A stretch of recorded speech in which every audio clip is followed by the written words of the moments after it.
tahun pemulihan. Mari kita membaca di dalam Keluaran 12 ayat yang kedua.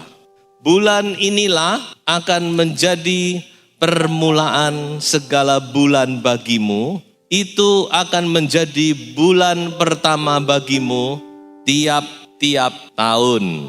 Tuhan adalah Tuhan yang senang memulai dengan sesuatu yang baru. Dan saya percaya bahwa waktu itu di tangan Tuhan. Waktu juga adalah milik Tuhan. Sebab itu ketika kita masuk di bulan yang pertama, di tahun yang baru, saya percaya Tuhan juga mau memulai dengan sesuatu yang baru dalam hidup kita. Tuhan juga mau memulai dengan sesuatu yang belum pernah Dia lakukan. Mari kita mau imani bersama bahwa tahun ini adalah tahun pemulihan bagi kita semua. Tuhan masih sanggup melakukan segala perkara. Kata pemulihan itu mengandung satu arti bahwa itu mengembalikan kepada keadaan yang semula. Jadi ada perkara-perkara mungkin yang sudah hilang dalam hidup kita, yang sudah rusak dari dalam hidup kita. Tuhan sanggup melakukan, dan Tuhan bahkan bisa melakukan melebihi dari apa yang sudah-sudah. Nah, mari kita mau melihat beberapa pemulihan yang Tuhan lakukan dalam kehidupan kita. Saya ajak saudara pertama-tama membaca di dalam 2 Tawarikh pasal 7 ayat yang ke-14. Dan umatku yang atasnya namaku disebut merendahkan diri, berdoa dan mencari wajahku, lalu berbalik dari jalan-jalannya yang jahat, maka aku akan mendengar dari sorga dan mengampuni dosa mereka, serta memulihkan negeri mereka, memulihkan tanah mereka. Hal yang pertama yang kita lihat di sini ada janji Tuhan bahwa Tuhan akan memulihkan tanah, memulihkan negeri. Kalau kita mau berdoa dan mau merendahkan diri dan mau mencari wajahnya. Kata memulihkan di sini di dalam bahasa asli dipakai kata rafa yang artinya adalah menyembuhkan. Kita tahu adalah salah satu gelar dari Allah adalah Yehovah Rafa. Artinya Allah yang menyembuhkan. Tuhan mau menyembuhkan. Menyembuhkan apa? Menyembuhkan tanah kita, menyembuhkan negeri kita. Rupanya ada yang sakit di sini.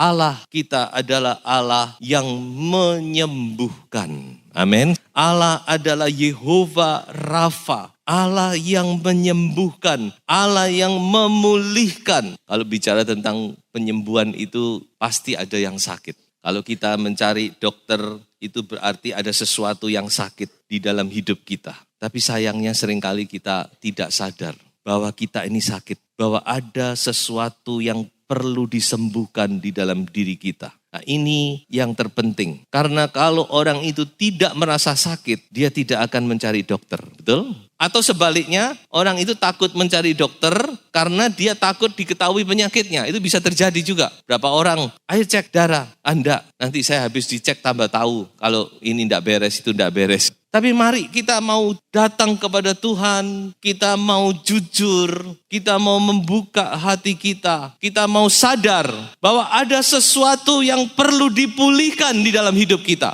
Ada sesuatu yang perlu dipulihkan di dalam gereja kita. Tanah kita sudah sakit. Tanah itu terutama berbicara tentang hati. Dalam Alkitab, tanah selalu bicara tentang hati. Mungkin secara fisik kita oke-oke saja. Bahkan mungkin kita bisa melayani Tuhan. Tetapi bagaimana tanah hati kita? Apakah tanah hati kita sehat, menghasilkan buah-buah, subur, bertumbuh 160, 30 kali lipat? Atau tanah hati kita adalah tanah yang tidak baik, tanah yang mandul, tanah yang tidak menghasilkan sesuatu, tanah yang sakit? Kita harus sadar. Sebab kalau tidak sadar, kita tidak akan mencari dokter. Tuhan Yesus sendiri berkata, hanya orang yang sakit yang perlu tabib. Mengapa orang Farisi tidak bisa sembuh, tidak bisa bertobat? Karena mereka merasa dirinya sehat. Mereka merasa dirinya sudah fit, so itu mereka tidak mencari dokter. Tetapi kita mau datang, kita mau menyadari bahwa ada sesuatu dalam hidup kita yang perlu dijamah oleh Tuhan, yang perlu disembuhkan, dipulihkan kembali. Yehova Rafa itu masih bekerja sampai sekarang. Amin. Kita mau buka hati kita, saudara. Kita izinkan Yehova Rafa itu menjamah kita, menyembuhkan kita. Dan kuncinya cuma satu, yaitu kita mau berdoa. Tuhan berkata, kalau umatku berdoa, merendahkan diri, mencari wajahku, maka aku akan memulihkan negeri mereka. Saya mengajak kepada kita semua, kita sungguh-sungguh mau sadar dan kita mau berdoa. Pertama pribadi, dan kedua jangan lupa gereja. Kita harus berdoa, saudara. Kita mau berdoa seperti Elia berdoa. Sekali tidak terjadi apa-apa. 2 kali tidak terjadi apa-apa. 3 kali tidak terjadi apa-apa. 6 kali tidak terjadi apa-apa. 7 kali Tuhan bekerja. Haleluya. Awan sebesar telapak tangan mulai muncul. Roh Kudus mulai bekerja. Ini doa yang perlu dinaikkan. Berdoa sampai Tuhan mencurahkan hujan awal dan hujan akhir itu. Bukan cuma sekedar berdoa, tapi kita berdoa dengan kerinduan. Berdoa dengan satu hati yang merasa butuh, perlu. Saya yakin Tuhan menjawab kerinduan umatnya. Maka Tuhan akan pulihkan. Bukan cuma memulihkan hati, tetapi saya yakin semua akan dipulihkan. Termasuk tubuh jasmani kita pun akan disembuhkan oleh Tuhan. Mari kita, ini semua adalah PR kita di tahun yang baru. Dan saya percaya kalau kita sepakat, maka saya yakin Tuhan akan mendengar dan menjawab doa kita. Yang kedua, saya ajak saudara membaca di dalam Yoel pasal 2 ayat yang ke-25. Aku akan memulihkan kepadamu tahun-tahun yang hasilnya dimakan habis oleh belalang pindahan, belalang pelompat, belalang pelahap, dan belalang pengerip. Tentaraku yang besar akan kukirim ke antara kamu. Ayat 26 tambah ya. Maka kamu akan makan banyak-banyak dan menjadi kenyang. Dan kamu akan memuji-muji nama Tuhan Allahmu yang telah memperlakukan kamu dengan ajaib. Dan umatku tidak akan menjadi malu lagi untuk selama-lamanya. Yang kedua ini saya lihat ini lebih banyak berbicara tentang berkat-berkat Tuhan. Di sini kita menerima janji bahwa Tuhan akan memulihkan berkat-berkat yang sudah habis. Belalang datang silih berganti. Kadang-kadang saya melihat juga ada anak-anak Tuhan yang mengalami hal ini. Tadi dikatakan ada 4 macam ya. Habis pengerip, datang belalang pindahan, datang belalang pelompat, datang belalang pelahap. Mengalami sesuatu bencana yang bertubi-tubi sampai habis. Tetapi ingat, bagi Tuhan tidak terlalu sulit untuk memulihkan kita. Mungkin sudah merasa, saya sudah habis. Tapi bagi Tuhan kata, belum habis. Masih ada Tuhan. Tuhan berkata, aku akan pulihkan semua yang sudah dimakan oleh belalang-belalang ini. Aku sanggup memulihkan. Ayub dipulihkan 2 kali ganda. Habis sudah Ayub itu. Tapi Tuhan bisa pulihkan, bukan seperti semula, bahkan 2 kali lipat dari semula. Inilah Tuhan kita yang luar biasa. Tapi semua itu ada kuncinya. Coba saya ajak saudara kembali ke Yoel pasal 2 tadi. Kita baca ayat 12, 13. Tetapi sekarang juga demikianlah firman Tuhan, berbaliklah kepadaku dengan segenap hatimu, dengan berpuasa, dengan menangis, dan dengan mengaduh. Koyakkanlah hatimu dan jangan pakaianmu. Berbaliklah kepada Tuhan Allahmu, sebab Ia pengasih dan penyayang, panjang sabar dan berlimpah kasih setia, dan Ia menyesal karena hukumannya. Saya lihat ada satu kunci di sini yang perlu kita perhatikan, yaitu kita harus berbalik. Artinya kita bertobat, insaf seperti yang dikatakan oleh firman Tuhan. Berbalik arah, bertobat. Kalau kita mau bertobat, sungguh-sungguh kita menyesal, maka saya percaya pemulihan itu akan Tuhan lakukan. Walaupun keadaan kita bagaimanapun juga, bahkan sudah habis sekalipun, Tuhan masih sanggup melakukan. Kita sudah sering dengar bagaimana orang sudah jatuh tertimpa tangga, sudah jatuh masih terlilit utang yang begitu besar. Secara manusia sulit untuk bisa membayar lunas. Tapi bagi Tuhan tidak ada yang sulit. Yang penting kita berbalik. Bukan cuma berbalik aja, kita mau berjalan ke arah kebenaran. Maka Tuhan akan mencurahkan berkat-berkat. Dan kita harus mengerti hati Tuhan. Tuhan itu sangat ingin memberkati kita. Sudah harus tahu hati Tuhan. Seringkali kita pikir Tuhan ini kok medit, kok irit, kok kereng ya. Tuhan tidak demikian. Coba ya, saya ajak saudara untuk melihat sejenak di dalam Mazmur 81 ayat 14. Supaya kita sungguh-sungguh mengerti hati Bapa itu. Betapa Bapa itu ingin sekali memberkati kita. Dia cuma menanti sekarang. Menanti untuk kita berbalik. Ayat 14 berbunyi demikian. Sekiranya, kalau kata sekiranya ini saya boleh terjemahkan dengan bahasa yang lebih jelas. Oh, andai saja umatku mendengarkan aku. Andai saja, kalau saja Israel hidup menurut jalan yang kutunjukkan, seketika itu juga, dalam bahasa Inggris dipakai kata, how quickly, secepatnya musuh mereka aku tundukkan. Terhadap para lawan mereka aku balikkan tanganku. Orang-orang yang membenci Tuhan akan tunduk menjilat kepadanya dan itulah nasib mereka untuk selama-lamanya. Ayat 17, tetapi umatku akan kuberi makan gandum yang terbaik dan dengan madu dari gunung batu aku akan mengenyangkannya. Ini hati Tuhan.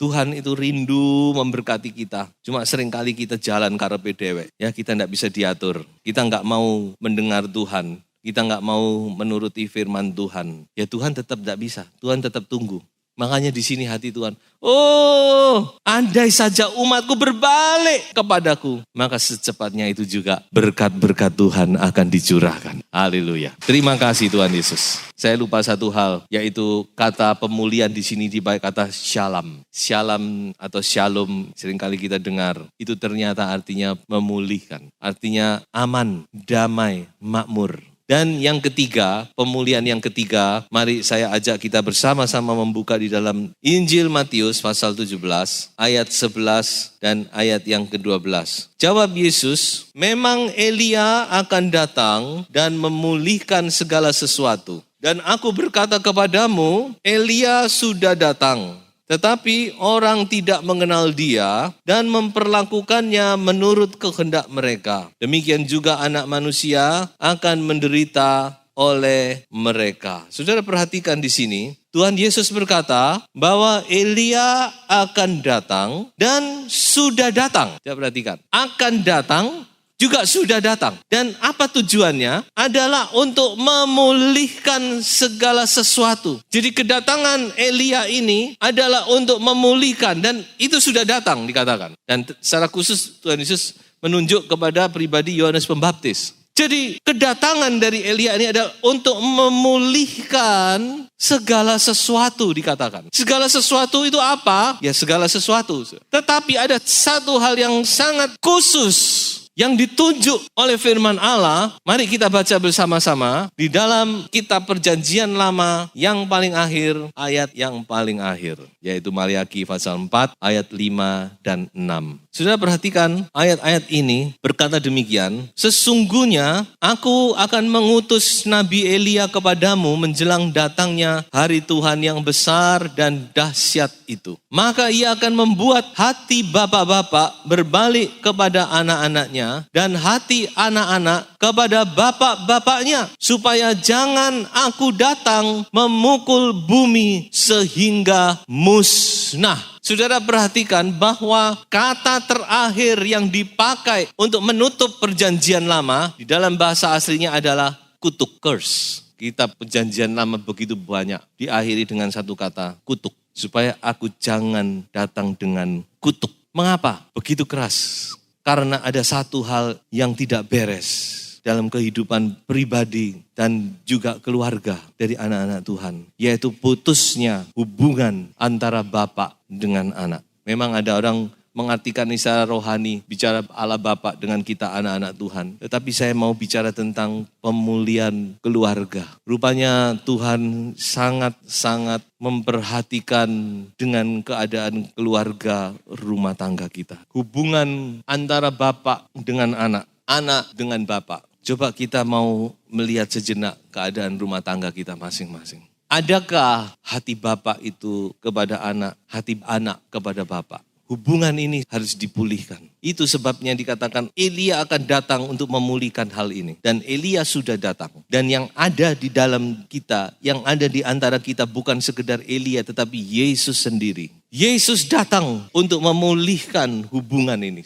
Antara anak dengan bapa harus pulih. Dan saudara perhatikan, firman Tuhan tidak berkata, aku akan membuat hati ibu-ibu. Coba bapak-bapak perhatikan hal ini. Firman Tuhan tidak berkata, aku akan membuat hati ibu-ibu berbalik kepada anaknya. Tidak. Tetapi dikatakan, aku akan membuat hati bapak-bapak berbalik kepada anaknya. Rupanya bapak ini punya peranan yang sangat besar. Peranan seorang bapak itu sangat besar dan sangat menentukan. Keluarga diberkati atau tidak, berhasil atau tidak. Ya memang ibu itu penting, tetapi tetap kunci itu di tangan bapak. Kalau bapaknya gena, keluarganya juga gena. Saya kayak bahasa yang paling bisa dimengerti. Kalau bapaknya gak gena, anaknya semua ya gak gena. Jelas ya? Jadi kalau anak gak gena, jangan salahkan anak. Kalau anak saudara ndak gena, coba bapak-bapak minta ampun kepada Tuhan. Kalau perlu saudara minta ampun kepada anak saudara. Kita yang pertama-tama harus introspeksi. Karena bapak itu yang menentukan. Saudara ingin rumah tangga saudara dipulihkan oleh Tuhan, hati bapak-bapak harus kembali kepada anak. Tidak ada cara lain. Elia akan datang dan dia sudah datang. Yesus datang untuk memulihkan hubungan ini. Sebab itu kunci dari pemulihan ini adalah satu, pengampunan. Saudara tidak akan bisa memulihkan hubungan kalau saudara tidak bisa mengampuni. Tidak mudah memang. Memang gampang kita bicara pengampunan tapi tidak mudah saudara. Kalau yang biasa-biasa ya mudah. Tapi coba ada hal-hal yang menyakitkan, yang menggores hati kita. Mungkin itu seumur hidup saudara sulit melupakan itu. Apalagi kalau terus terulang, itu bisa terus makin hari makin dalam luka itu. Tapi bagi manusia mustahil, bagi Allah tidak ada yang mustahil. Oh haleluya, Roh Kudus masih berkuasa. Saudara buka hati, saudara mohon Roh Kudus menjamah hati saudara. Saya percaya Tuhan akan memberikan kasih itu yang melebihi segala perkara. Dan dengan kasih itu saudara akan bisa mengampuni. Saudara ingat, anak bungsu tidak akan sampai ke rumah kalau bapak itu tidak mau mengampuni dia. Yang anak bungsu itu bukan bicara siapa-siapa, tapi itu bicara Anda dan saya. Kalau saudara lihat perumpamaan, konteksnya perumpamaan itu bicara tentang orang Yahudi dan orang kafir. Dan kita ini termasuk orang kafir, non-Yahudi. Kita bisa berada di rumah bapak, menikmati segala kelimpahan bapak. Itu karena bapak mengampuni, dia memeluk, dia menyambut ketika anaknya pulang, dia berlari, dia peluk, dia tidak gengsi saudara-saudara. Oh enggak, aku enggak mau keluar rumah, tunggu dia masuk, kalau mulai dari pintu nyembah, baru aku terima. Apa betul gitu saudara-saudara? Apa yang dikatakan oleh firman Tuhan? Ketika bapaknya melihat dari jauh, dia langsung lari, dia sambut anaknya itu saudara-saudara. Dan hubungan itu dipulihkan kembali. Kalau bukan Tuhan yang menyambut kita tidak akan ada di rumah Bapa. Seperti kata pemazmur, kalau engkau mengingat-ingat kesalahan, siapa yang tahan berdiri di hadapanmu? Mari di tahun yang baru ini, kita mau dipulihkan roh jiwa tubuh kita. Rohani, tanah hati kita dipulihkan. Jiwa kita dipulihkan. Keuangan berkat-berkat Tuhan yang pernah hilang itu dikembalikan. Hubungan yang rusak dipulihkan kembali. Haleluya. Inilah tahun pemulihan saudara-saudara. Tinggal kita datang kepada Tuhan. Tadi saya sudah katakan 3 kuncinya. Berdoa sampai Roh Kudus curahkan. Bertobat, berbalik, dan mengampuni. Ampuni. Kita pulihkan kembali hubungan ini. Kita baharui lagi. Sebab itu saudara-saudara mari. Jadikan tahun ini adalah tahun pemulihan bagi keluarga saudara. Sambut anakmu pulang. Terima dia dengan hati yang baru. Berbaliklah hati kepada anak-anakmu. Maka saya percaya Tuhan akan memulihkan segala perkara dalam hidup kita. Haleluya. Tuhan adalah Tuhan yang luar biasa. Ada satu janji Tuhan di dalam Mazmur 65 ayat 12 berkata, aku atau engkau memahkotai tahun dengan kebaikanmu. Jejakmu mengeluarkan lemak. Tuhan mau memahkotai tahun dengan kebaikan. Amin saudara. Dengan pemulihan, dengan segala berkat-berkat. Mari kita jadikan tahun menjadi tahun pemulihan bagi kita dan bagi keluarga kita. Tuhan Yesus memberkati.